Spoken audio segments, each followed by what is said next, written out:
Quiero, primero que todo, en nombre del Cine Club Yungay, muchísimas gracias Fernando y Gonzalo por permitir tener esta instancia, poder ver su película y tenerlo en este momento para poder conversar con ustedes.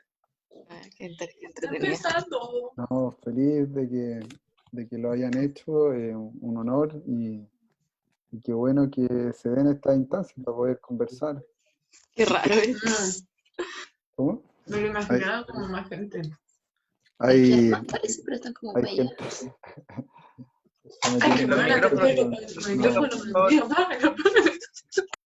Oye, ordenemos la sala, por favor. Sí. Por favor, chiquillos, lo que se vayan sumando, decir que por favor apaguen sus micrófonos, porfis, porque se sigue sumando gente y irlo recordando porque somos 22 horas. Ya, ahora sí. Bueno, entonces, ¿cómo me decías? Te continuamos escuchando. No, que feliz de esta instancia, de poder conversar en estos tiempos donde es tan necesario conversar, ¿no? Después o durante todo esto que está pasando. Digo, estallido y pandemia, juntos, por dos. Entonces, es tan necesaria la conversación y qué bueno que generen esta instancia a partir de un documental que hicimos hace tantos años atrás, 2000, fue realizado. Han pasado 20 años. Sí, por un lado es interesante también que teniendo en cuenta eso que dices tú, que han pasado 20 años, nos podemos dar cuenta que las realidades finalmente lo que va cambiando un poco son como las perspectivas, las formas de la marginalidad, pero de alguna otra forma continúa eso vivo, continúa como desde otra forma, pero está muy vivo. Sí, Me tocó muy totalmente. particular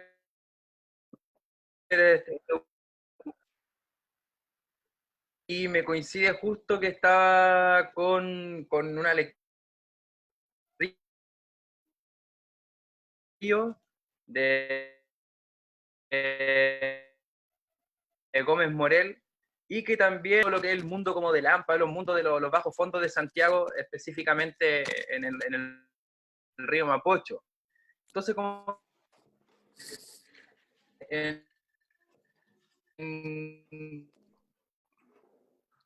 siempre se manejan con ciertos códigos. Hay una forma que uno de alguna u otra forma tiene que tener un tino para poder entrar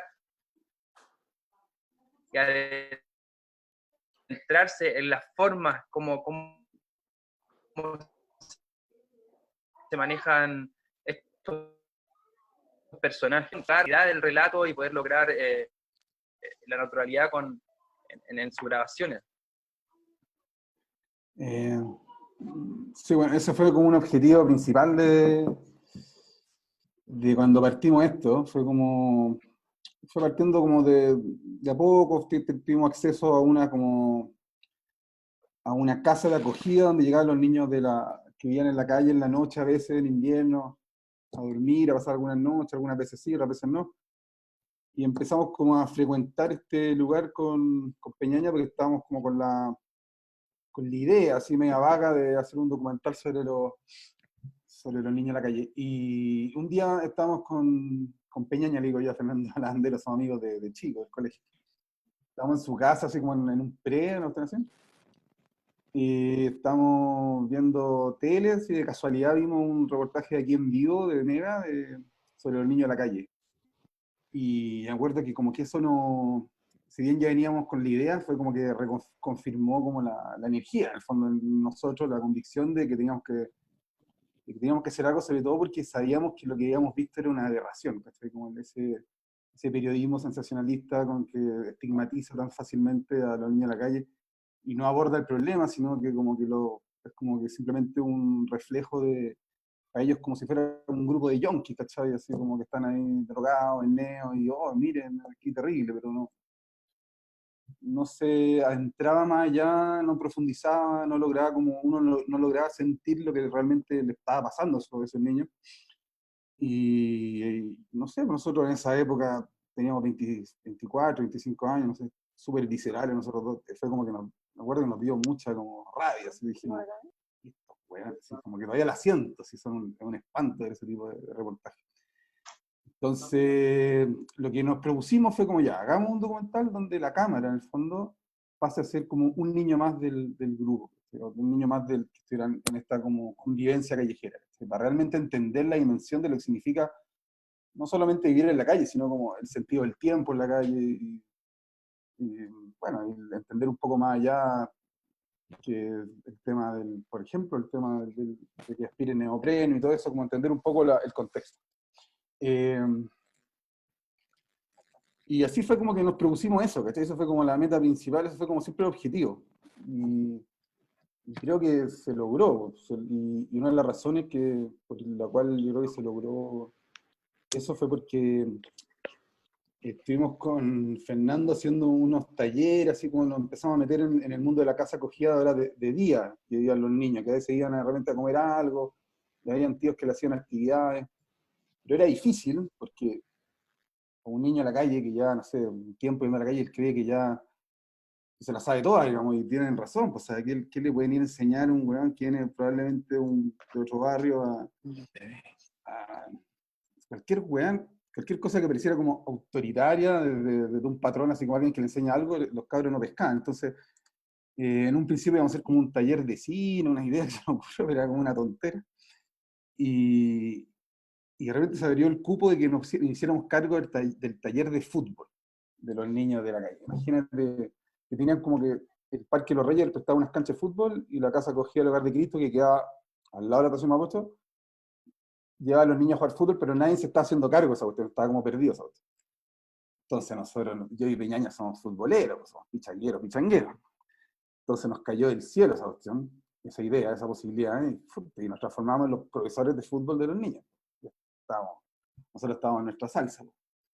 Entonces partíamos desde la estación Mapocho hasta la cancha de fútbol del Parque Los Reyes, y no solo era jugar fútbol, sino toda esta caminata que hacíamos, a cargo de como a veces 15, a veces 20, a veces 10 niños que sean. En una instancia podíamos conversar mucho con ellos. Entonces, y después jugando fútbol, bueno, también. Y ahí fue como se fue generando ese vínculo, porque para llegar a generar la confianza de que una cámara no moleste o no sea como un problema, no sea algo que incomode ni la presencia de nosotros, para que ellos sean personas auténticas y sean como tal cual, que se desenvuelvan como ellos que quieran desenvolverse, digamos. Era vital que ellos confiaran en nosotros y que nos vieran como uno más de ellos, ¿cachai? Como unos amigos. Y eso fue un trabajo igual de varios meses que estuvimos ahí como siendo los profesores de fútbol. Y bueno, y yo recuerdo que nosotros con Peñaña como que nos enamoramos, así como directores, digamos, del protagonista desde el principio, de Jesús, que es como el protagonista central del documental, yo siento. Y lo queríamos a toda costa que él fuera, tanto porque transmitía como una especie como de una ternura media maliciosa que era como muy atractiva. Y era inteligente, el tiro era pillo, las cachaba todas. Entonces, pero no nos pescaba, por lo mismo, porque era como tan bacán que a nosotros nos daba bolas, estos weones, chavales. Y para que cachín lo hermoso del fútbol, que jugando fútbol, justamente haciendo una jugada, haciendo una pared, metiendo un gol, y me acuerdo que él metió un gol de cabeza, está feliz el Jesús. Hicimos un gol, entonces como que la conexión futbolística en la cancha ayudó mucho a que él se soltara con nosotros y nos viera como unos amigos, ¿no? Que es lo que nosotros pretendíamos. Así que así empezó a gestar. Entonces, me acuerdo que después de harto tiempo nos miramos con Fernando y dijimos, bueno, ahora sí que sí, porque, bueno, simplemente porque el cabro chico había metido un gol de una jugada colectiva con nosotros. Y así partió la historia, ahí ya se lo planteamos directamente, ¿sí? Cuando dijimos, queremos hacer un documental, queremos que tú seas más o menos protagonista, te vamos a filmar, pero hasta que te aburráis, y vamos a andar contigo un tiempo, ¿qué te parece? Y ahí la pensó un rato y nos dijo que sí. Y él mismo, el Jesús, fue el que nos introdujo a todo este mundo de la calle. Así partió. Sí, porque me preguntaba que en estos casos siempre es como muy importante y necesario, como decía anteriormente, ese tino, el cómo tú vas llegando poco a poco a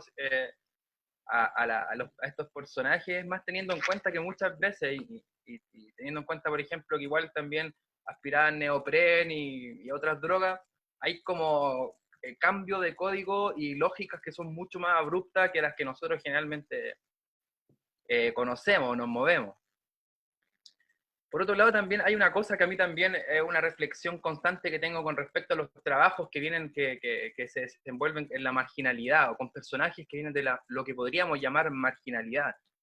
Más allá del cuestionamiento del concepto de los marginados, que todavía es un concepto que podríamos reflexionar mucho más en profundo, pero para mí en estos cuestionamientos siempre hay una frase que a mí me queda en la cabeza, que es de un director, de Pedro Costa, este director de Portugal, que trabaja bastante con personajes de los guetos, de los personajes más marginales que están en los guetos de Portugal. Y él decía algo a propósito, a propósito de esto, decía que finalmente en esta intención muchas veces que se le otorga al cine de venir a solucionar ciertas cosas, que en este caso es muy difícil solucionar el real problema. Pedro Costa decía que ante eso lo único que quedaba para las realizadoras, para los realizadores, era el compromiso. Que finalmente el compromiso es lo único finalmente que queda para poder justificar el seguir trabajando con estos personajes. No sé si me explico bien y qué piensan al respecto de eso. Como hasta dónde llego, qué es lo que tengo que hacer por ellos y qué soy enfrente de estos personajes, en particular en Este verano no hay cosecha. El compromiso respecto a qué, Cris? No sé, me pregunto el compromiso con las personas mismas, con ellos, como qué pasó después del documental, como hasta dónde llega esa como, y si no sé si existe, sí, pues, la relación, la reflexión de cómo estoy haciendo solo una película, hasta qué punto estoy llegando como en la problemática real de la marginalidad, en la problemática de ellos, como, ¿qué me podrían decir tal vez si es que tuvieron esa reflexión en el cuánto uno hace, más allá de solamente la obra cinematográfica? Es un problema existencial de los documentalistas. Sé que dice Beñain. Yo creo que yo he hecho hartos documentales y en el camino de hacerlo, creo que obviamente esta reflexión, como dice Gonzalo, ha estado siempre presente. Para mí, si tú haces un documental, entras, por ejemplo, a la casa de una persona a grabarla, o en este caso vas a la esquina donde vive y la grabas y la sigues y la registras y haces un documental con esa persona, de alguna forma siempre se establece un vínculo, un compromiso, efectivamente, porque tú estás ocupando a esa persona para tu documental, para mostrar esa realidad a través de un documental. Y esa persona está abriendo la puerta de su vida para, de alguna forma, que tú hagas la película. Entonces, ese compromiso, de alguna forma, es tácito, aunque no siempre es dicho, porque, no sé, siempre está el tema un poco de, por ejemplo, de pagarle a alguien por hacer un documental, ¿cachai? Que no se debe pagar, que es algo que no se hace, qué sé yo. Pero siempre hay una cosa, una relación de confianzas y de establecer ciertas cosas como, ok, tú me estás abriendo la puerta de tu vida para que yo registre, yo de alguna forma establezco, aunque no lo diga, o sí lo diga, un compromiso contigo de, por ejemplo, lo que voy a mostrar, por ejemplo, de vincularme contigo de una forma que no esconda nada, que te diga las cosas que quiero hacer, o por ejemplo, de preocuparme de ti, más allá del documental, como tú estás diciendo, Ignacio, en lo que sale en la película. Entonces, efectivamente, con ellos, son personajes donde estamos hablando de un extremo, ¿cachai? Que tiene que ver con que vivían en la calle, donde tenían nada, donde la precariedad era bien grave y también donde estaban sometidos a cosas como aspirar neopren, etc. de alguna forma tu compromiso va adquiriendo otros niveles, ¿cachai? Y ahí vamos, nada, hay millones de cosas que nos pasaron con ellos, hay millones de evidencias que tuvimos dentro del documental y después del documental, eh, qué sé yo fui apoderado de uno de ellos después en el Sename. eh, por ejemplo, yo creo que voy a quedarme con un ejemplo que es más concreto. Por ejemplo, en la espiral neopren, eh, que no es neopren, sino que en ese tiempo se aspiraban pegamento industrial, por eso tiene ese color blanco. Eh, Ellos sabíamos, obviamente, que aspiraban, y de alguna forma era parte de ese contexto, de esa vida que estábamos registrando, pero teníamos, como dices tú, un compromiso, teníamos un vínculo, establecíamos cierta relación que no se podía romper, como de decir, ok, vas a aspirar ahora, te voy a grabar, ¿cachai? Eso de alguna forma era traicionar ese vínculo, ese compromiso, porque son niños tenían 14 años, 13, no sé. Entonces, ¿qué pasó? O sea, al mismo tiempo, es algo que tenía que estar en el documental, porque es parte de la vida de ellos. Entonces, ¿qué pasó? Nosotros desde el primer día le pasamos la cámara a los niños, ellos agarraron la cámara, empezaron a grabarse ellos mismos, era parte un poco de la idea que teníamos, que ellos agarraran la cámara y poder un poco acercarse al punto de vista de ellos. Entonces, un día estábamos en el Ruco, que le llaman, que es el lugar donde se quedan, donde duermen, donde hacen su vida, y nosotros generalmente pasábamos un día entero con ellos, la tarde, el día, qué sé yo, la noche, y, y estábamos con ellos pasando el rato, a veces no grabamos, a veces grabamos un rato y nos quedábamos ahí, no sé, tomando una bebida, cualquier cosa, conversando, y pasaba la hora y no hacíamos nada. Y en eso tenía la cámara, la María, que es uno de los personajes, que está grabando al Ruco, a la gente, qué sé yo, y entra otro grupo, que no son ellos, con un tarro de este pegamento industrial para venir a como aspirar al Ruco, ¿cachai? Y ella los graba, y ella empieza a grabar, y ella registra algo que nos complicaba absolutamente, porque era, como te digo, cómo, cómo hacer vista gorda a algo que está pasando, que es algo que hacen, que es aspirar, y que es un problema que más allá de este grupo, es un problema mundial. Ahora son otras drogas, pero en ese tiempo era eso. Y, eh, y al mismo tiempo no traicionáis esa confianza, que es decir, ¿cómo te voy a grabar aspirando si te estoy diciendo por otro lado, oye, no hagáis esa weá, ¿cachai? Te estáis destruyendo el cerebro, no te metáis eso adentro, ¿cachai? Entonces, ella registra el momento, y es el momento que hay donde aspiran pegamento, y es un momento súper denso y fuerte en la película, y de alguna forma nosotros dijimos como, ok, ya está en el material, no lo buscamos, pero ellos mismos lo graban, ¿cachai? Y acá pasa también algo súper importante, que es como, muchas veces se dice como, ya, ok, estáis mostrando a niños o adolescentes en situaciones que son complicadas, de riesgo, etc.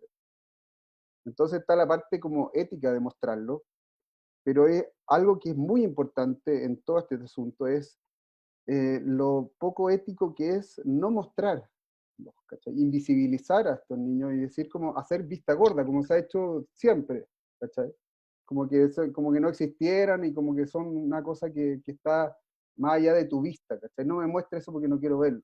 Entonces, de alguna forma se solucionó muy orgánicamente, por así decirlo, algo que nos complicaba mucho, que era registrarlo aspirando, ¿cachai? Porque era un tema que iba justamente en contra de la relación que habíamos establecido con ellos.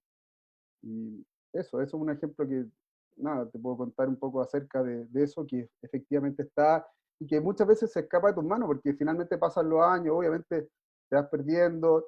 Nosotros perdimos contacto con ellos, pero no porque quisiéramos perder contacto, sino porque ellos nos llamaban a nosotros, porque ellos cambiaban los teléfonos a cada rato, y, y tenían distintos números. Entonces, nosotros no podíamos ubicarlo en el mismo número que teníamos de siempre porque ya habían cambiado ese número en otro celular y así.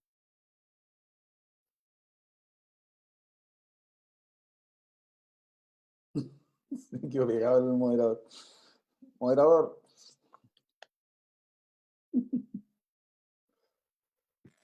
¿Cómo, perdón?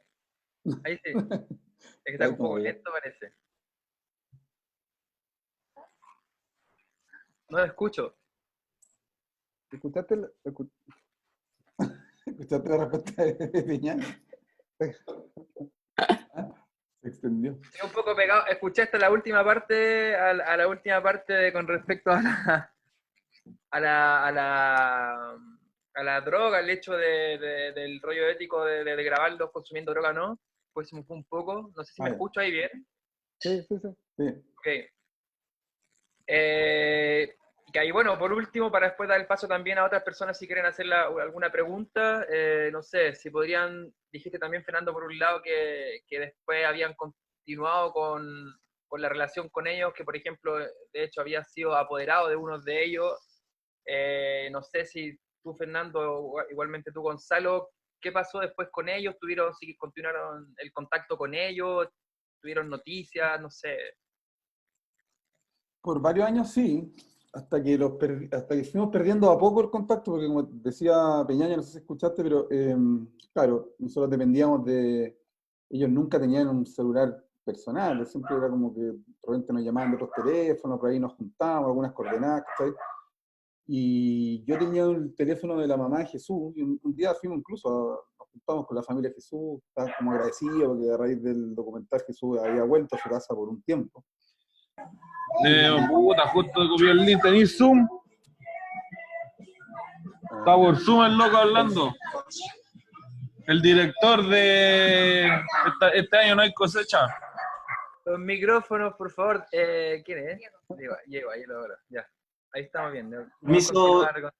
chiquillos, permiso. No, igual yo estoy, para que estén tranquilos, yo estoy controlando de silenciar los micrófonos porque se va metiendo gente y no cacha para silenciar los micrófonos. Así que yo estoy ahí como operando, para que continuemos Tú eres, tranquilamente. tú eres Me está contando que... el silenciador. Claro, Eso, silenciar. Bueno, vamos nomás. entonces Bueno, tuvimos contacto un tiempo y sobre todo con Roberto, que fue como Roberto, el que sale en la primera escena con Jesús subiéndose una micro. Bueno, con él tuvimos por más tiempo contacto. Incluso fuimos al nacimiento de su hijo, al Hospital San Borja. Tuvimos una relación, ¿cachai? Ahora, yo no siento que sea como un deber del documentalista, porque si no, es siempre un problema. Yo hice un documental hace poco de un tipo con enfermo de Parkinson y que a cierto tiempo me acuerdo de él y chuta, y le escribo algo por Facebook y no sé ni siquiera si ha muerto o no, porque es un tipo que está súper enfermo. Entonces, pasan cosas de ese tipo que al final no es el rol del documentalista realmente establecer una relación para vida, es como tú, es una relación por la historia que estáis contando, como un escritor escribe un libro, ¿cachai?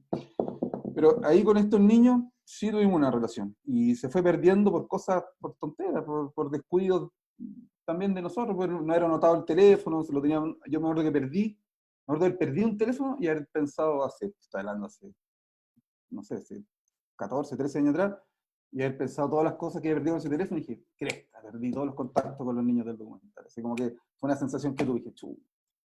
Y no lo tenía anotado en ningún lado, en ese tiempo no existía el iCloud y esas cosas. Y chao, no, pues sí, así es la vida, ¿no? Pues se va perdiendo. Y bueno, y ahora estamos con la idea de encontrarlo. Como esa es como la gran misión que tenemos con Peñaña ahora y con Fernando, que queremos, ahora 20 años de haber grabado ese documental, grabar la segunda parte, que debería ser como el reencuentro con estos niños que ahora son adultos. Imagínate, todos deben tener entre 32 y 36 años, más o menos. Entonces, potente, súper potente, lo preguntan todo el mundo en YouTube. Yo diría que el gran porcentaje de los comentarios apuntan así como una pregunta media, como un clamor, ¿cachai? ¿Qué será este niño hoy? Es como una pregunta fundamental, ¿cachai? Y para nosotros también lo es. Y hace muchos años nosotros veníamos masticando esta idea de reencontrarnos con los niños, que sea parte también de una película, porque aparte del reencuentro personal, que es muy significativo para nosotros, porque hay mucho cariño por medio. O sea, yo veo la película nueva y me emociona acordarme cosas que están fuera de la película, ¿cachai? Como la relación que tenía. Y me muero de ganas, ¿sabes? Y decidimos como que eso sea como justamente la búsqueda y el reencuentro sea el motor de la segunda parte, esta película 20 años después. Y por un lado está la relación con ellos, pero por otro lado está el espejo social que eso va a mostrar, ¿cachai? Que es como el gran interés como colectivo de la película, de esta segunda parte, ver estos niños que vivían en la calle a los 10, 12 años, vivían a costa más o menos del Sename y alguna ayuda al Hogar de Cristo. ¿Qué cresta será de sus días hoy día? ¿Qué le ofrece esta sociedad de mierda en que vivimos a un niño que tiene esa base, digamos? Entonces, es un tema súper interesante. Sí, no, perdón, y de hecho también, que complementado con lo que dices tú, el final también de la película, que lo encuentro así como, no sé si decir precioso la palabra, porque no quiero sonar como, no sé, es un poco extraño decir precioso, pero me gustó muchísimo el final, a pesar de que no es muy alentador, ¿no? Como que pareciera que ya no va a haber cosecha nunca más y que quedamos un poco como en qué va a ser de ellos, como al fin y al cabo representando los muchos más que vendrán también de alguna otra forma ese final. Y si nos podrías contar antes de eso, de lo que profundizar un poco eso, ¿tienes la idea de continuar, de hacer como una segunda parte, una continuación? ¿Esa es la idea? Esa es la idea que nos está moviendo hace un tiempo y ahora que se cumplen 20 años, como que la queremos materializar, ¿cachai? Sí, tenemos esa como idea. No sé si otras personas tengan alguna pregunta, algún comentario que hacer en la película, se abre la palabra para quienes quieran. Sí, yo tengo para abrir, una pregunta.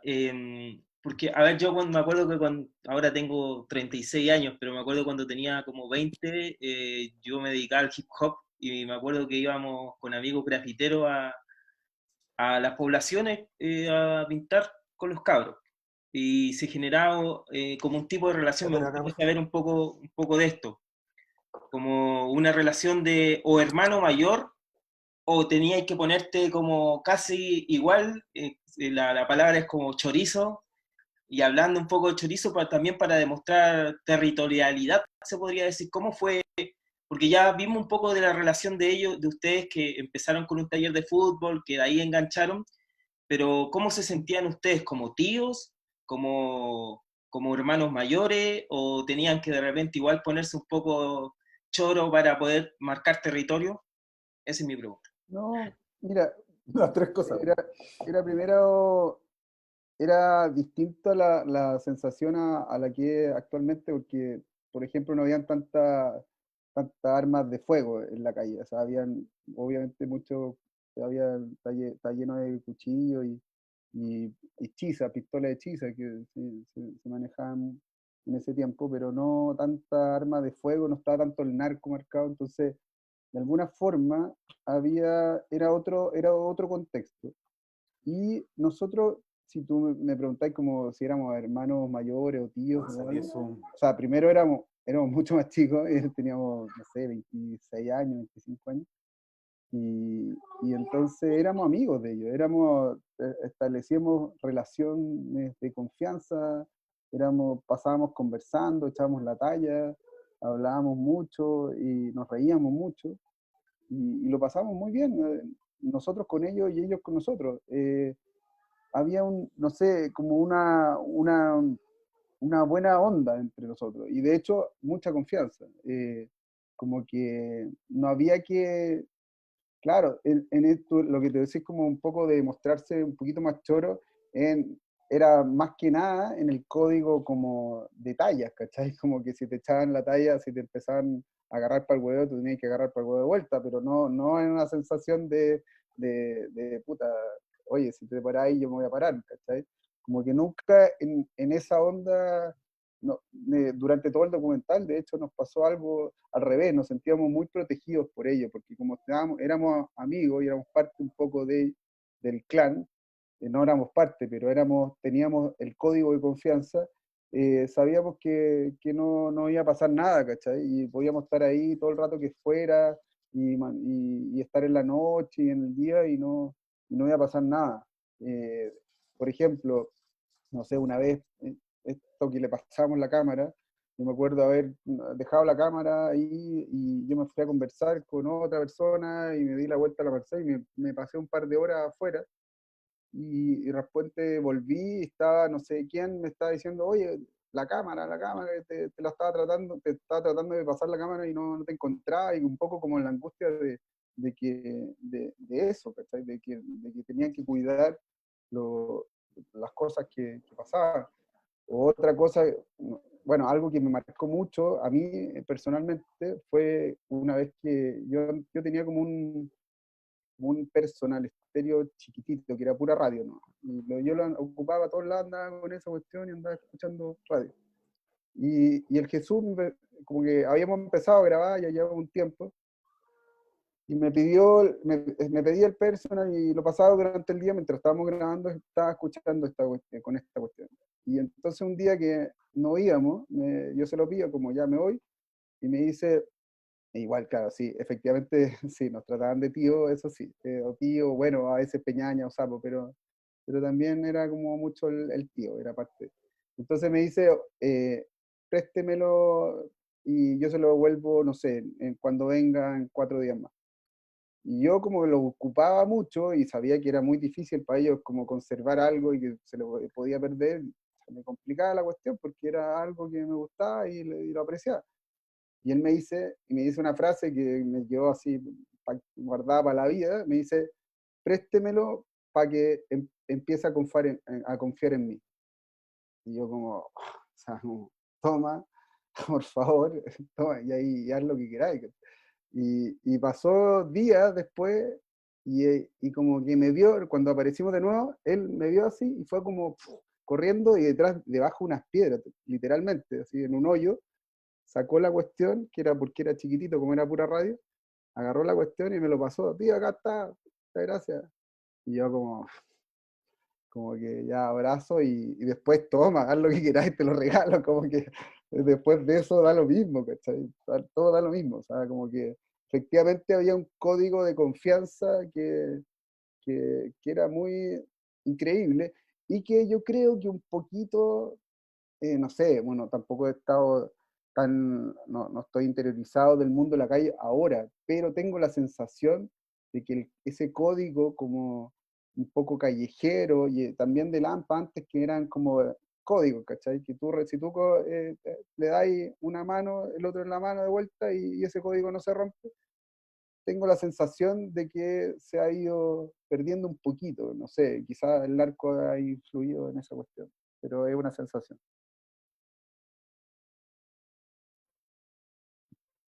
No sé si alguien tiene otra pregunta, levanta la mano, hay una manito para... Dice reacciones y hay una manito y a nosotros nos va a indicar aquí que si quieren hacer una pregunta. Igual hay un elemento de juventud también de nosotros en ese momento, porque yo me he tocado por dar vueltas por ahí justamente en la calle San Borja, no sé, con Arica, por ahí, que era donde nos movíamos.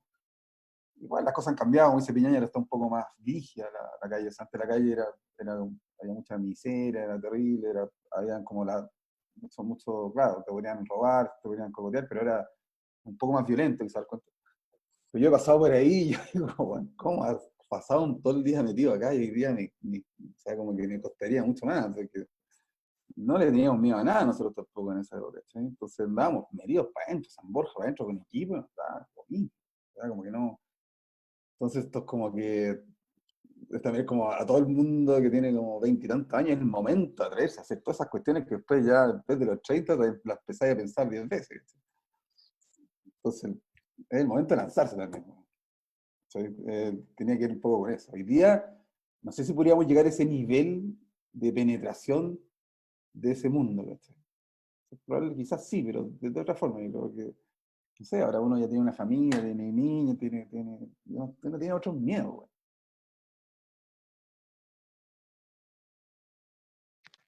Bueno, hay una cosa, perdón. Hola, Fernando Claro. Dale, Fernando. Llegamos a tal nivel de confianza que nos sentíamos justamente protegidos por ellos, pero bueno, o sea, ese mismo grupo que llegó a aspirar neo, podría llegar un gallo medio enloquecido, con un mal día, y no sé, ¿cachai? Pero tiene que ver un poco con eso. Otra época, 24 años y eso, un poco como, es la época que uno se siente como inmortal y es una bonita época para aprovecharla. O sea, la gente tiene ahora 20 y tantos años, tiene que lanzarse a hacer weá sin susto nada, pues, en el momento. Sí, Paulina, quería... Sí, bueno, yo había visto este documental hace unos años atrás para justamente una investigación que estaba haciendo para un proyecto, para un personaje, para una serie, y bueno, me gusta mucho. Quería felicitarlos primero por ese trabajo y me entusiasma mucho también que quieran hacer como una segunda parte. Y les quería preguntar, hace mucho tiempo, ¿qué onda con esto de la autoría que tienen los niños, las niñas, al pasarles la cámara también, como ustedes cuentan, por ejemplo, esa escena del neopren, que es una de las más fuertes, entre otros adjetivos, si es que veían en ellos, en estos cabros que estaban ahí botados por el sistema en la calle, una necesidad de contar, como una necesidad de narrar y de mostrar y de expresarse a través de la cámara. Yo creo que sí, o sea, es Lo como pasaban súper bien. alucinante el proceso de enfrentarse a una cámara, como que, de hecho, en el documental, cuando les pasamos la cámara como todo un día, que fue como en la escena del centro, cuando van al cerro, que ellos están grabando durante todo, como por el centro, como que en ese momento decíamos, como, pucha, que lata no haber tenido otra cámara, poder haberlos visto a ellos usando la cámara, ¿cachai? Pero hoy en día yo veo la cuestión y es como que se escucha en el audio todo, que es como ese proceso de, con el zoom, ¿cachai? Como ahí para acercar, ahí para alejar.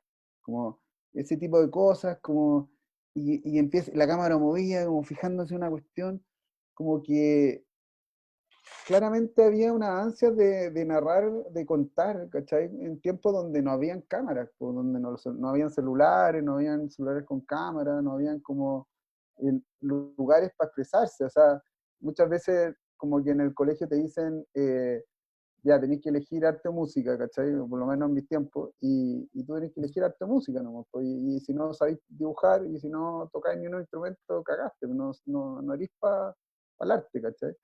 Pero el tiempo como que no existía otras posibilidades del arte, ¿cachai? Y esta cuestión de que te pase una cámara es efectivamente una cosa sí, yo puedo contar cosas a través de esto, y hay otras formas de expresión, y el arte también tiene que ver con mostrar mi mundo, por ejemplo, a través de esa cámara. Y entonces era súper interesante ver cómo reaccionaban los distintos niños o niña a la cámara, ¿cachai? A ver que hay alguien que sí me interesa más, quiero ver, y en qué se fijan, y por qué se fijan en eso, y cómo van como contando cosas, y las cosas que comentan sobre eso, que es como finalmente están haciendo pequeñas películas, ¿cachai? Dentro de cada plano que están haciendo, ¿cachai? Como grabar, quedarse fijo no sé, por el escudo de Chile, ¿cachai? Y decir algún comentario al respecto, no sé. Como Entonces, cuando Jesús, por ejemplo, un momentazo del documental, una de las cosas cuando elegimos Jesús nos gustaba también su nombre, ¿cachai? Un nombre potente. Y de repente él se acerca, estamos ahí por San Pablo con San Antonio, ¿eh? Y filma como un crucifijo, ¿no? Se acerca a la cámara y dice Jesús, grabando a Jesús, es muy bueno. Y así, pues, ese tipo de cosas son como detallitos que son muy potentes simbólicamente. Y Chiquillos, La María resultó ser una súper buena camarógrafa. También aparecen talentos, porque una cosa es que sea como un material de juego que hace la cámara, y de repente aparece la María que no la quería soltar, la cámara le encantó, y encontró unos grandes planos que hay ahí en la calle, como de paso del tiempo, nomás así como transiciones, podríamos decir, son hechos por la María. Se ponía así como, se concentraba y se quedaba piola, y nosotros la mirábamos nomás, y hacía su arte en el fondo, su mirada. chiquillos, Joaquín quiere hacer una pregunta, le damos la palabra. Hola, buenas noches. Llegué un poco tarde, así que igual por eso saludo. Pero yo quería Hola. contar, más que nada, yo hice un dibujo de los chiquillos y lo subí a Instagram. ¿Cómo? Y la verdad, yo he recibido hartas preguntas en torno al tema. Muchas preguntas sobre qué ha pasado con los chiquillos, porque la verdad a mí me comunicó harto y de hecho les doy mucho las gracias ahora que tengo la oportunidad de darle las gracias de documentar algo así, porque es una realidad que si bien han pasado 24 años, como ustedes dicen, yo tengo 22 y es la misma 20 realidad. 20 años, perdón. Y el tema es que yo hablé con un tipo en unos comentarios de Instagram por ahí y él se resultaba ser vecino del caballero que los cuidaba. Y por lo tanto, él hizo una entrevista del cual me mandó un fragmento pequeño. Y ese fragmento igual lo he compartido harto. A toda la gente que me habla al DM se lo Yo comparto. lo vi, Y igual yo lo vi, sí. es súper fuerte la verdad. Sí. Y el hecho de que todavía la gente, todos los días me llegan preguntas, todos los días es algo que no para. Y es solo en ese tema.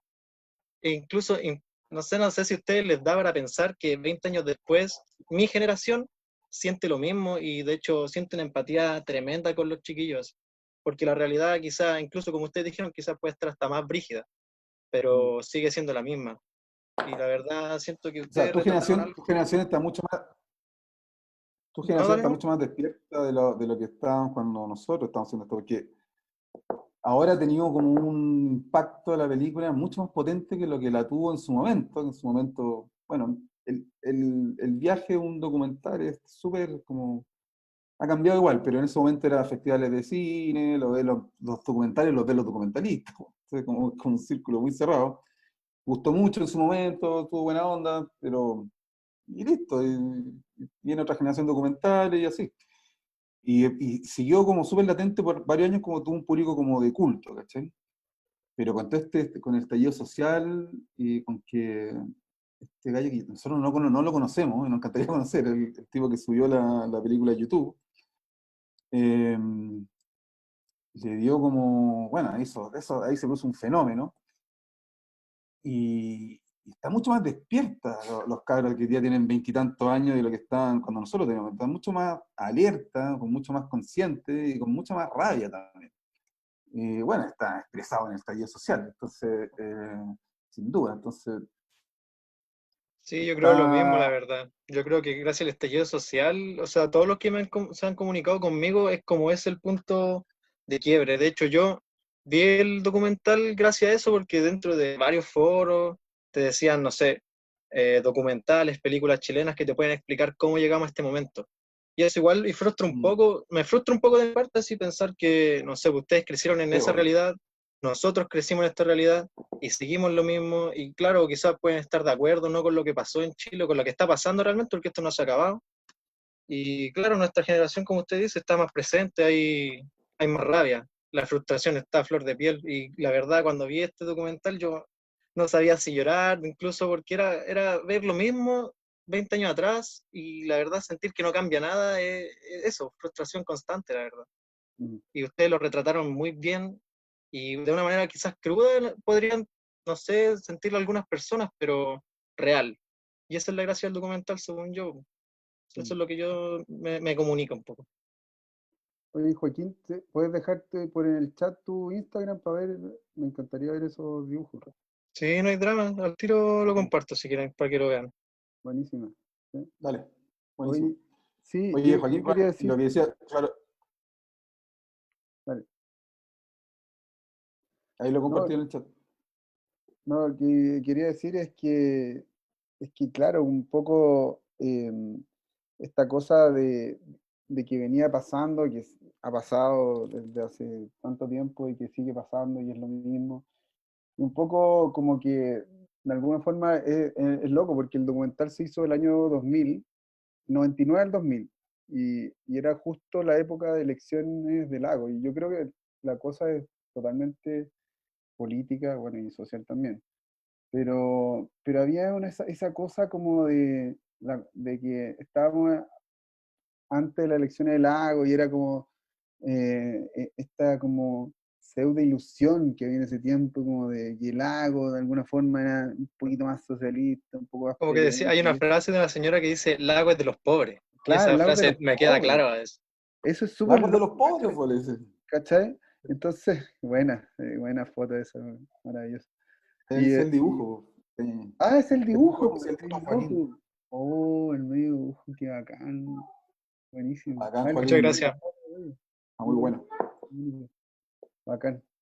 Y nada, y encuentro, es muy loco ese preelecciones de justo 99-2000, como el paso al nuevo milenio, y que era como esta ilusión de que, que el lago, y después del lago de Bachelet, y como, al final, la misma hueá, y que finalmente por eso era como el documental terminaba así como terminaba, y por eso se llama como se llama, ¿cachai? Está lleno de cosecha, porque así como estaban las cosas no iba a cambiar nada, y así como están ahora tampoco van a cambiar nada.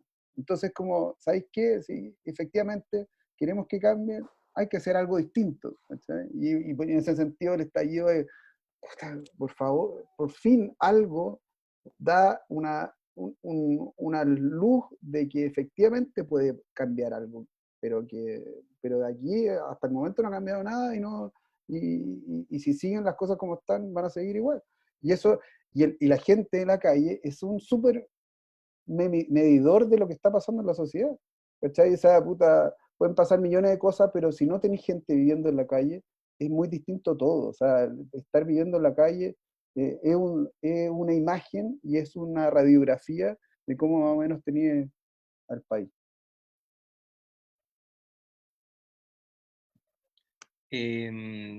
Chiquillos, María José quiere pedir la palabra. Hola, ¿Alguien pidió la palabra? yo, María José.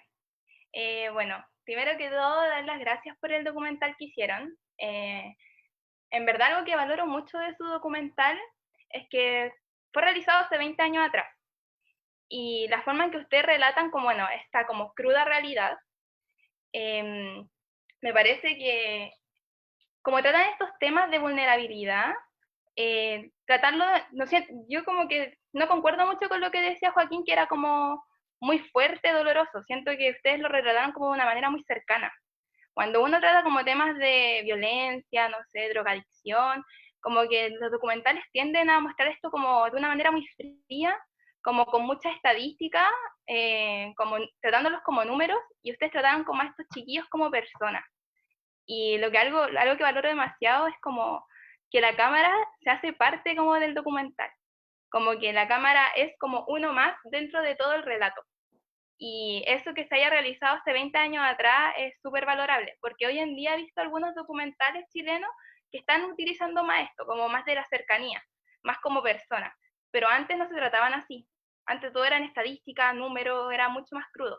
Entonces, era más que nada un comentario y agradecerles por eso, como haberlo visto desde esa mirada. Eso. Gracias a ti, María José. Bacán que te gusta. Buenísimo. Bacán, gracias María José. Sí, o sea, como que un poco lo que decía Gonzalo, como frente a esta cosa que era en ese tiempo era mucho como, por ejemplo, me acuerdo de un programa que se llamaba Aquí en Vivo, y era como sensacionalismo, y como los jóvenes drogadictos, y la cuestión, y la violencia, ¿no?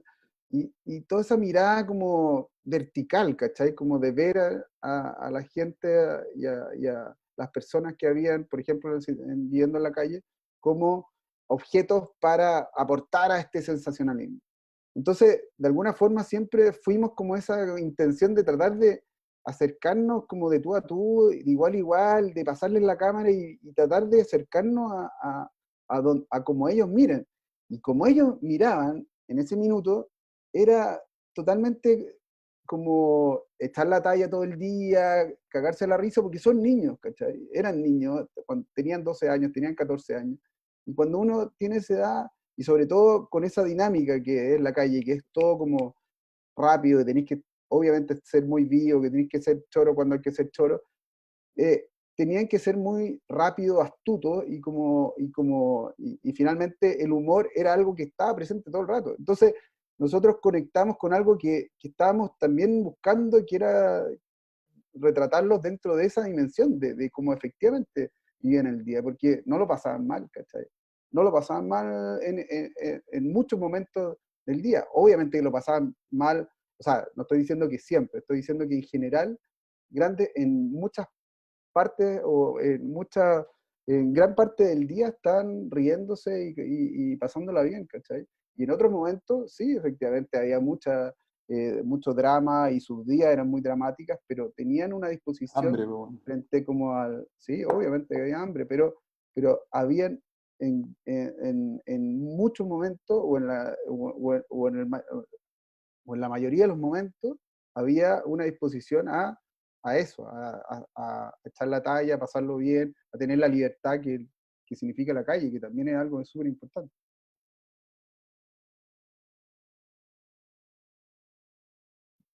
Claro, ¿Alguien quiere pedir la Oye, palabra, hacer una pregunta o continuamos con nuestro amigo moderador?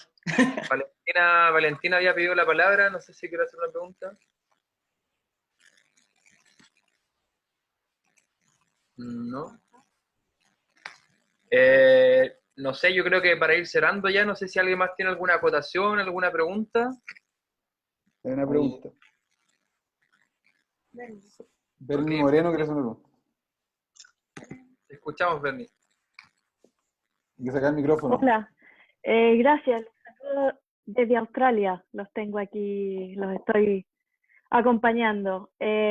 Súper interesante, hace mucho tiempo que había visto el video, pero a mí lo que me interesa todo este tema del protagonismo que ustedes le dan, que es lo que hace diferente, parece, a otros documentales, el protagonismo, digamos, a los niños, a la realidad de ellos. A mí lo que me encantaría es que con el proyecto que están pensando hacer ahora, es no solo abordar, digamos, dónde están, cómo transcurrido los 20 años en la vida de estos cabros, pero qué impacto tuvo para ellos, o sea, hacerlos reflexionar de qué significó para ellos cuando ustedes estaban ahí con las cámaras. Por ejemplo, incluso el momento en que ellos toman la cámara. Creo que sería una oportunidad súper buena y una parte importante del proyecto que tienen a futuro, de entender, poder entender un poco más a través de las voces de ellos cómo fue la experiencia de tenerlos ahí y de que ustedes les dieran ese protagonismo. Yo creo que eso es súper valioso. Ya, sí, bacán lo que decís porque tiene que ver un poco con el espíritu de lo que queremos hacer ahora, o sea, en el sentido de que, por ejemplo, nosotros tenemos muchas imágenes que no están en el documental, por supuesto, o sea, nosotros grabamos una cantidad de material impresionante, pero por seguir una línea de historia, muchas cosas buenas quedan fuera, por ser secuencias que no teníamos cómo conectar a veces. Entonces, nosotros tenemos pensado ahora cuando encontremos a estos ex niños, si es que lo encontramos, parte del misterio de la película, yo creo que sí, un poco como que vean, enfrentarlo a la película que ellos vieron en su momento, pero enfrentarlo a muchas cosas que no están en la película y que son secuencias propias de retratos de personajes que nosotros fuimos haciendo. Yo creo que va a ser bien impresionante para ellos verse 20 años atrás en situaciones que seguramente ya ni siquiera recuerdan, entonces eso va a ser bien como, yo creo que eso va a ser bien potente y eso va a generar, imagino, un estado emocional en ellos que espero estén dispuestos a compartir en la película.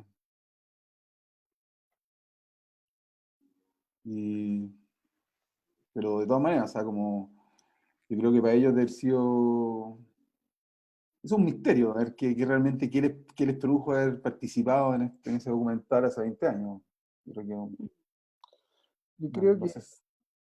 como que era, o sea, es difícil tener como esa conciencia a esa edad, en esa situación. Es como llega o sea, como llegan personas que empiezan a grabar y buena onda, y te hacía amigos, y vamos, y agarráis la cámara y la raja, ¿cachai? Pero tampoco tomáis como tanta conciencia y de detenerse y ver como, chuta, ¿qué está pasando acá? ¿Por qué? O sea, bueno, lo voy a enlazar al tiro con una pregunta que está haciendo Ian, que dice cómo reaccionaron los niños cuando vieron el documental terminado. O sea, nosotros hicimos como un estreno y lo invitamos a todos al estreno, pues. Y fuimos, por ejemplo, Jesús estaba, cuando ya estrenamos el documental, que fue tiempo después, había pasado casi un año desde que empezamos a grabar, ya había vuelto a su casa, ¿cachai? Ya estaba yendo al colegio, estaba con su familia, qué sé yo, estaba un poco había crecido. Y los pasamos a buscar, fuimos en una van y empezamos a buscar a todos, pues, a los que encontramos, digamos. Y vieron el documental, se dieron las fotos, imprimieron unas fotos que habían en blanco y negro, y fue increíble como hacerlo con ellos, y estaban felices, se cagaban de la risa, etcétera. Entonces, hay una cosa un poco que es como una, ¿cómo se llama? Una montaña rusa, ¿sabes? Como que te subía algo que va y para allá y va y para acá, y bienvenido sea, ¿cachai? Como que es difícil tomar conciencia en ese minuto. Es distinto ahora, ¿cachai? Que claramente ahora hay otro momento, y eso es nuestra interrogante, de cómo irán a reaccionar, qué es lo que piensan de esto, cómo recuerdan ese momento, qué pasó entre medio, obviamente, y ver cómo se enfrentan ahora a una cámara, que es muy distinto a cómo se enfrentaban cuando tenían 14 años, ¿cachai? Y obviamente que ahí pueden pasar muchas cosas, puede pasar también un rechazo, ¿cachai? Decir, sal, ya, venía a grabar ahora. Bueno, vamos a ver, ¿cachai? Y eso es parte también creo que del riesgo que hay que asumir, y hay que vivírselo y ver cómo efectivamente en qué está cada uno y una de ellas, ¿cachai? O sea, yo creo que, como creo nomás, no sé, no estoy en la cabeza, yo creo que fue un episodio, le pasan tantas cosas a la niña en la calle, tantas cosas todos los días, que puede ser un episodio más de la vida de ellos, pero yo creo que más como que lo haya marcado en ese minuto, va a ser muy potente ver escenas de ellos mismos ahora, ¿cachai? Años atrás. Eso va a ser bien, bien power, yo creo. Ojalá se dé esa instancia, nosotros puede que nos rechacen, como dice Fernando, no sé. Es una de las posibilidades, no creo, pero es posible.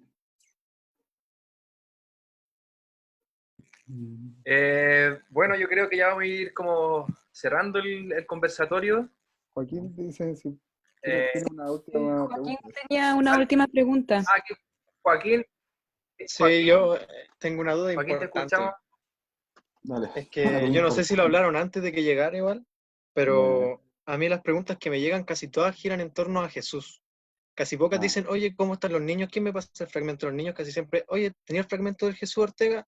Y yo igual al tiro aclaro así como, oye, hermano, sabéis que no es sobre solo el Jesús, ¿cachai? Quizás lo asimilan por el dibujo, no sé.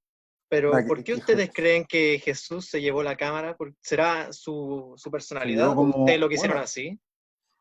Mira, la verdad, yo lo que dije a un principio, que tú no estabas, parece, pero nosotros cuando empezamos a ir a los lugares que los niños de la calle frecuentan, en el fondo casas de acogida, del Hogar de Cristo, donde le dan como almuerzo y pasaban ahí, hicimos un taller de fútbol con los niños y todo eso.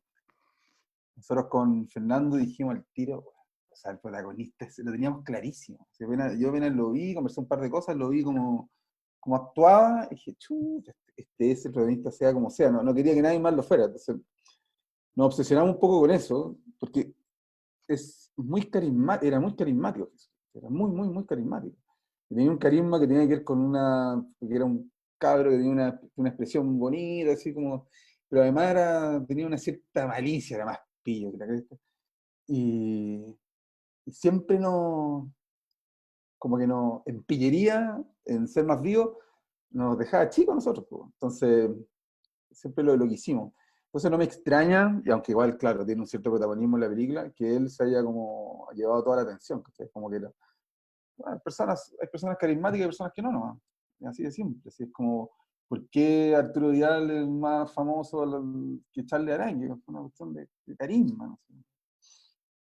Claro, igual he conversado con gente que me dice que le llega más, en todo caso. Pero a mí me dicen mucho que el Anto, el que canta, les llega más. Me han dicho harto eso, porque es como muy fuerte su historia, más encima cuando canta, es un cabro chico y se canta con una no sé si con una pena, con una profundidad, claro, que es como que tú te comunicas tanto. Exacto, y al final, como habían dicho antes, el final de la película termina con él y es perfecto. De hecho, no hay mejor final que él escucharlo cantar eso. Mi John está muerto. Ahí está Fernando en la mitad de la calle, una cosa muy rara. Estaban sentados, yo estaba conversando un poco más lejos con Roberto, me acuerdo, y yo los miraba de lejos Y estaba preocupado, ese weón están en la mitad de la calle, y se sentaron ahí, y estaba el Palomino con el Antolín, y Antolín se pone a cantar, a cantar, a cantar, a cantar sin parar. Y después de eso, Fernando me dijo, bueno, acabo de filmar la cosa más impresionante que he hecho en mi vida, o esta cuestión va a ser como el final de la película seguro. Acabo de filmar el final de la película. Y era así, evidentemente era así. De hecho, llegamos a la casa después a revisarlo, y salió inmediatamente, a través de esa canción, salió el título de la película. O sea, no había duda que la película se llama Este año no hay cosecha.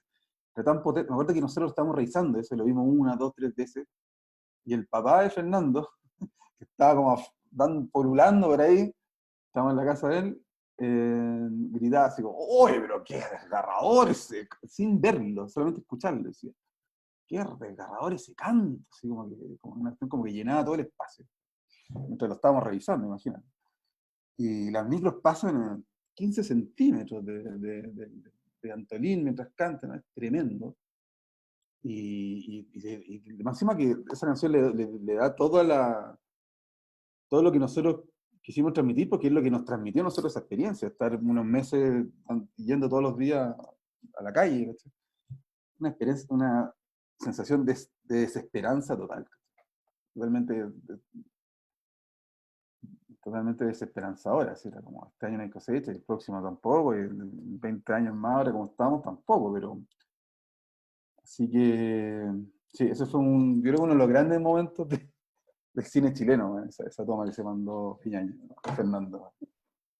Realmente increíble, pero bueno, y marca una cosa súper potente ahora, porque ahora es como que es como de alguna manera como abrimos esa esperanza cerrada, ¿cachai? Si en el fondo, lo que decía Joaquín, tú antes, hace 20 años, nosotros mostramos esta cuestión, cuando para el estreno, me llamó mucho la atención darme cuenta que en el momento que estaban aspirando en Neopren, mucha gente del cine se fue. O sea, no pudo soportarlo. ¿Sí? No pudo soportar porque en esa época, estoy hablando de años 2000, no sé, Chile era considerado como los jaguares de la economía mundial, nos queríamos la raja. Olvídate. Era una locura, era una estupidez, pero 20 patas. Y la gente entonces, en Chile nos creíamos unos bacanes, las autopistas, bacanes, todo bien. Pero la gente no quería ver eso. No quería ver eso porque eran como migajas de un modelo que parecía exitoso y que realmente se caía a pedazos en toda su periferia. ¿Sí? Y la desigualdad espantosa, que vuelvo a repetir, la gente no quería verlo. Era impresionante como la gente se iba al cine. Nosotros cuando estrenamos la película invitábamos a familiares, a gente y todo. Bueno, yo era muy analítico de todo lo que estaba pasando. La gente se iba, y justamente la gente que era como de derecha, de alguna forma, se iba del cine porque no quería verlo. Se sentía agobiado, ¿cachai? Se sentía como quería irse a la casa rápido y olvidarse de eso que vieron, dormirse el otro día, seguir su vida normal y perfecta, y todos cagados de la risa. Entonces, hoy en día, la gente quiere ver esto, se quiere enfrentar esto, y eso es lo que me gusta, y eso es lo que a nosotros nos emociona. Por un lado, nosotros obviamente estamos con Fernando emocionados con lo que está pasando, porque es un fenómeno que no esperábamos, pero al mismo tiempo es súper deprimente que esté tan vigente esta cuestión. Pero la esperanza está en el despertar, porque es como que ahora la gente quiere ver esto, la gente ve a YouTube y lo ve todo el rato. ¿Sí? Antes nos decían, ¡oh, bonito el documental, pero un poco fuerte, ¿eh? un poco largo, un poco denso! Hoy día la gente tiene el corazón abierto, la gente lo tenía cerrado. ¿Sí? Punto. Quiere hacer una pregunta Colihuacho Music. Perdón, Ignacio. Sí, no. No sé si puede leer la pregunta o la leo de todos modos. Para la gente que no esté leyendo el chat, Colihuacho pregunta si se les ocurrió estando ahí en persona cómo vivían, alguna solución, pregunta, ya que estamos a 20 años igual sin cambio ni solución. La pregunta del millón. Nosotros éramos pendejos 24 años, no teníamos solución de nada, nosotros simplemente estamos viendo la vida. O sea, para mí es un poco lo que estaba diciendo antes, finalmente los cambios son políticos, no son otra cosa, ¿cachai? Y un poco, sí, ¿qué es lo que podías hacer tú para cambiar la vida? Que no se trata de los 4, 5, 20 que estábamos grabando en ese momento, sino que se trata de miles y miles de personas. O sea, ¿qué vayas a hacer tú con ese cambio? La caridad no sirve, eso es un poco lo único que yo estaba claro en ese momento, y nosotros estábamos claros en ese momento, un poco por eso de alguna forma está ese plano de cuando llegan para la Navidad, llegan a dar regalos con el gorrito viejo pascuero y toda la cuestión, dejan los regalos y se van. ¿Qué? ¿Qué hiciste? Sí, bacán, bonito, es un gesto, ¿cachai? Pero eso no va a solucionar el problema. La caridad no sirve, el hogar de Cristo no va a solucionar el problema. Es un cambio político, y un cambio político tiene que ser profundo. Entonces, hacer la película un poco lo que nos atañe a nosotros que hacemos películas, y el resto, los que hacen política, tendrían que hacer los cambios, bueno, más allá, por supuesto, de votar, de manifestarse, de marchar y protestar, pero los cambios que hay que hacer son políticos y no son otros. O sea, yo con Fernando somos de un grupo amigo del colegio toda la vida, son como los rebeldes, digamos, los que están siempre como agarrándose con el resto. Es como esto te genera este documental entre nosotros nos abrió una conciencia que no la hemos modificado, ¿cachai? Al menos somos conscientes de lo que nos rodea, pero claro, no somos los actores de cambio, lo que podemos aportar es a través de lo que hacemos. Lo que sí en ese momento, metamos en el contexto, en ese momento yo y Fernando estábamos a full por Lagos, y realmente estábamos esperanzados que Lagos iba a ser como el presidente de los pobres, como le decía esa señora al principio del documental. Y el Lagos ganó apenas, o sea, Lavín casi le gana, pero creo que son 200.000 votos, 100.000 votos de diferencia, una locura. Entonces, y después viene toda la gran desilusión. Nosotros la experimentamos mientras fuimos creciendo. La gran desilusión es como el modelo neoliberal se apodera de un país a pesar de su historia política, a pesar de que un presidente como Lagos, que se había enfrentado a la dictadura y que después como que gobernó para los empresarios, ¿cachai? Entonces, y así todo el país como fue desarrollándose, ¿cachai? Entonces nosotros somos parte también de ese público que observa el país cómo evoluciona y que lo observa desde la decepción más profunda. Sí, como dices tú, igual como es interesante como dicen ustedes, que al fin y al cabo como, no sé si llamarlo responsabilidad, porque tal vez es una palabra como demasiado pesada, pero lo que tenemos que hacer los cineastas, las cineastas, es finalmente hacer películas y mostrar la realidad. No. Pero algo que se agradece finalmente es como el punto de vista que ustedes tienen en este documental, un punto de vista que no es en lo absoluto paternalista, un punto de vista que se abre y muestra esta realidad de la mejor forma, de la forma más veraz que podemos ver. Y yo creo que finalmente eso es lo que se agradece, eso es lo que provoca que este documental continúe en todos estos años, esto es lo que provoca que el documental sea tan transversal finalmente, y que al fin y al cabo no es simplemente el simple hecho de hacer películas, sino cómo hacemos estas películas y desde dónde las hacemos. Y es lo que se agradece finalmente, creo yo, siempre en el cine, finalmente, desde dónde hacemos las películas. Hay otra pregunta más, como que las preguntas no parece que no quieren parar. Creo que en un momento vamos a tener que cortar, no podemos tampoco estar infinitos. Vamos a dar solamente estas dos preguntas y ahí tenemos que ya cortar, por favor. En la primera de Nicole dice, ¿cómo pudieron observar este sentir de los niños al estar en estos lugares de refugio en los que dicen literalmente que se sentían encerrados y preferían estar en la calle? No, esa experiencia fue traumática. Cuando fuimos al Sename, al COT Pudahuel, que le llaman, que es como la cárcel de menores de... Espérate un segundo que voy a cerrar una ventana y me estoy helando.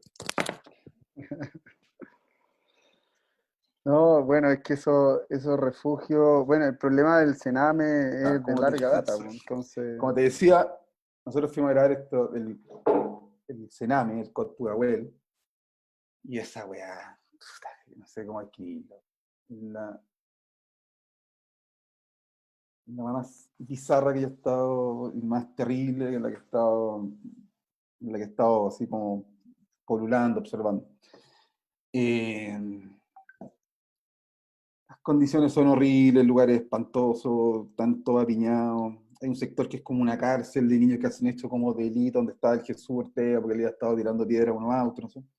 con el palomo, y otro sector que están de protección, porque son niños que en su casa están protegidos de sus propias casas, ¿sí? Su casa o los violan o los maltratan a niveles cuáticos. Entonces, es imagínate la mezcla que hay. Y nosotros tenemos, bueno, dentro del documental, la versión que está en YouTube es una versión como más corta, nosotros tenemos una versión más larga también, donde el Sename estaba más desarrollado. ¿Sí? Entrevistamos a una niña, yo llegué y yo así como bien, como yo hacía las entrevistas generalmente, y aparece una niña, le digo, hola tú, ¿y cómo estás? ¿Y por qué llegaste acá? Le digo, Sename. Me comenta, arreglándose el pelito, si normal, no, porque me violaron en mi casa. Yo, así como... Y yo quedo en silencio, en la cámara queda en silencio, se escucha como todo quedó en silencio en ese momento, se escucha como, recuerdo que se escucha como el sonido de los árboles, en un lugar que era puro ruido, quedó todo en silencio. Y yo no sabía qué decir después de eso, y así se fue dando todo esa visita, y al final nosotros, los cabros de repente, yo le digo, esto es muy anécdota heavy, porque yo le digo al Palomo que yo le había prestado una polera al Barcelona, por esos días, le dije, oye, mi polera al Barcelona, ¿la tienes por ahí? Yo quería mi polera, ¿sabes? No me quería recuperar. El Palomo se le despierta la antena con el Jesús y dije, esa polera está en la lavandería del COT Huawei. Empiezan a hablar entre ellos y me hablan en secreto. Todo el rato estamos vigilados por un monitor que se portó buena onda igual con nosotros.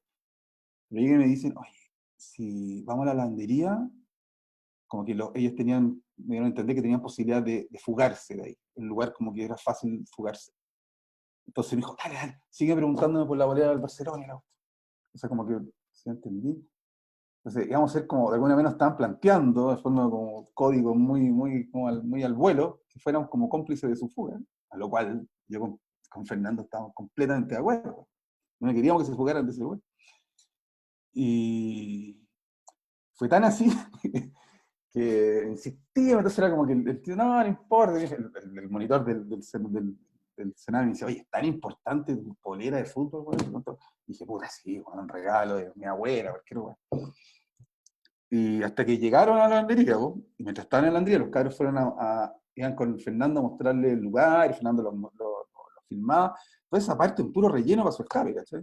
Pero ellos están así como, mira, sí, aquí hacemos talleres de no sé qué, como mostrando como si fueran guías turísticos del Senado, me imagino.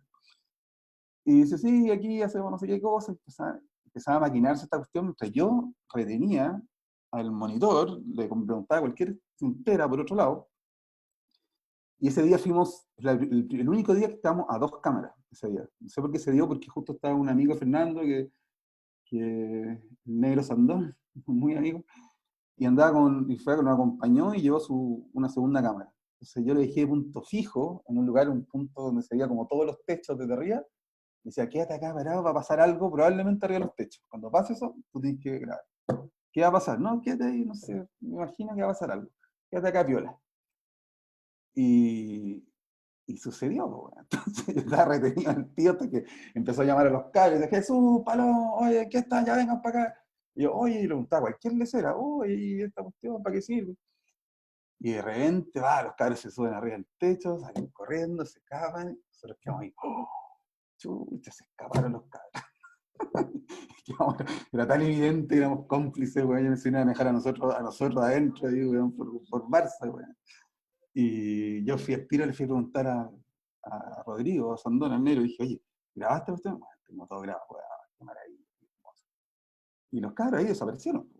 Nosotros perdíamos la posibilidad de contacto con ellos, porque ¿cómo nos volvíamos a encontrar? Y el reencuentro está filmado, encima. Tuvimos mucha suerte, porque estábamos después en la calle donde siempre nos juntábamos, fuimos 1, 2, 3, 4 veces, nos llegaban los niños, hasta que un día estábamos ahí y llegan mientras justo estábamos grabando. Y así que fuimos cómplices de su fuga, con lo cual yo me siento plenamente orgulloso de que se hayan fugado ese antro, bueno. Es interesante al fin y al cabo también cómo se genera como, entre comillas, una tensión dramática, como el personaje que está haciendo cámara, a mí me pasó en lo personal, al momento que comenzamos a ver cómo ellos se comienzan a escapar, se comienza una tensión dramática entre el camarógrafo y los niños, como que al parecer del espectador hubiera una necesidad de que alguien decida algo, de como ¿van a hacer algo o no van a hacer nada? ¿Los dejarán que se vayan? Porque también hay una indecisión de los niños al irse que provoca una tensión muy particular. Y es como muy interesante cómo salía a flote ese cuestionamiento. Se volverá un tanto más paternalista, los dejarán escapar. Se encontré muy interesante ese momento. Ah, pero qué bueno que decís tú, porque yo nunca le había preguntado a alguien que haya visto el documental si mientras lo estáis viendo se está la sensación de que se van a jugar. Pareciera, no sabemos, porque como que van y no van, entonces al fin y al cabo provoca eso, y también eso es uno de los momentos también que se agradecen, como ese nivel de veracidad de los hechos, como es muy particular, y también ahí los posiciona a ustedes donde tienen que estar, es como de los documentalistas, no asumiendo roles paternalistas que no corresponden en ese momento, creo yo. Ahí nos pasamos un par de pueblos. Era como que facilitamos la fuga, pero bueno, está ahí. Era el momento poco de...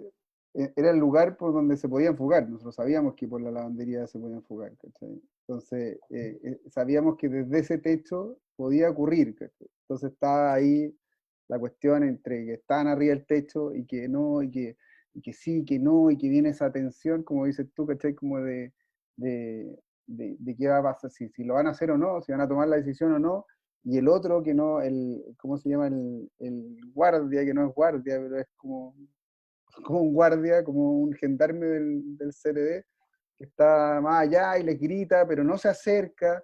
Nosotros estábamos igual de tensos, pues, ¿cachai? Y claro, yo estaba grabando la cuestión y decía como que me preguntaban algo, oye, ¿esto cómo se llama alfabetación? Y yo como no contestaba porque como que no podíais decir nada o cambiáis de tema, ¿cachai? Pero era todo un nervio para todos, ¿cachai? Y como que uno tenía un poquito más de valentía para hacerlo, el otro no, pero que sí, que no, ya lo convence, y de repente se pega una vuelta y como ya vamos, y se arrepiente, como que baja, le pega un grito y baja. Y después, o sea, entonces, claro, dejamos un poco más largo justamente esa secuencia para provocar un poco para tener ese momento de tensión que efectivamente fue muy intenso hasta que lo logran, que es como la fuga, ¿no? Después, Bueno, acto seguido nos fuimos a la reunión, a la oficina del director de ese año, tenía a nosotros ahí al frente, así como, ¿qué crees que pasó? Y dice, puta, no sé, andábamos buscando mi polera de fútbol, ¿no? Nosotros haciéndonos los hueones. Bueno, hay una última pregunta que en cierta forma ya se contestó en el comienzo del conversatorio, entonces también invito a que puedan visionar esta reunión, este conversatorio que está grabado igualmente, María José, pero hay algo que no se responde, y para que terminemos, porque ella pregunta qué pasó con esto de que ellos sean menores de edad y el hecho de que esté prohibido mostrar su rostro. ¿Cómo trabajaron con eso el documental? ¿Tuvieron algún problema con eso? Grabando, En ese momento no estaba estipulado esa cuestión. No era una... Eso fue posterior. Todo ese como reglamento, no sé cómo decirlo. En ese momento no era tema. Vale. Nada, una vez más, agradecerlos por participar de esta instancia, agradecerlos por su relato, por lo que mostraron, por la forma en que mostraron esta realidad. Muchísimas gracias, Gonzalo, muchísimas gracias, Fernando. Encantado de tenerlo aquí. Muchas gracias a todos los asistentes que también participaron de este conversatorio y que nos permiten continuar con esta actividad tan necesaria. Y invitarles también a que estén atentos para los próximos, todos los jueves proyectamos películas chilenas y tenemos después conversatorios con los realizadores, así que para que estén ahí atentos para ver las próximas proyecciones. Bueno, muchas gracias y ojalá a la gente le haya gustado este espacio. Y muchas gracias. Muchas gracias. Gracias, Joaquina. Sí, muchas gracias. Y también encontrar a las personas que por la página de Facebook hay una página que es Cine Club Barrio Yungay, o Cine Club Yungay, pero se encuentra, donde también estamos subiendo constantemente información, material, y que también se va informando sobre los futuros eventos y películas que vamos mostrando. ¿Tú eres Miranda? Y muchas gracias a todos y a todas. Sí, yo soy. Hola. Hola, Miranda, bueno, por fin nos conocemos. Bueno, muchas gracias a todos. Gracias por todo. gracias por la invitación, estuvo muy interesante. Y también para recomendarles acerca de esta temática que vean una película de Ignacio que se llama Maleza, que es maravillosa y que habla justamente de esta temática de la calle y que absorbe y que aborda muy bien también cómo meter la cámara a la calle y meterse con personajes increíbles de una forma muy horizontal también. Así que eso. Buenísimo, Gracias. Ignacio. Ahí lo veremos.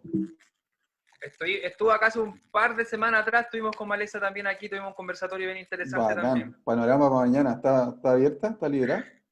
Está en onda media. A la raja. Bacán. Así que Ya, eso, pues. bueno, muchísimas Chao a gracias. todos. Y que Chao, tengan amigos. buenas noches. A Gracias. todos. Abrazo, Chao. gracias, cuídense. Chao. Chao.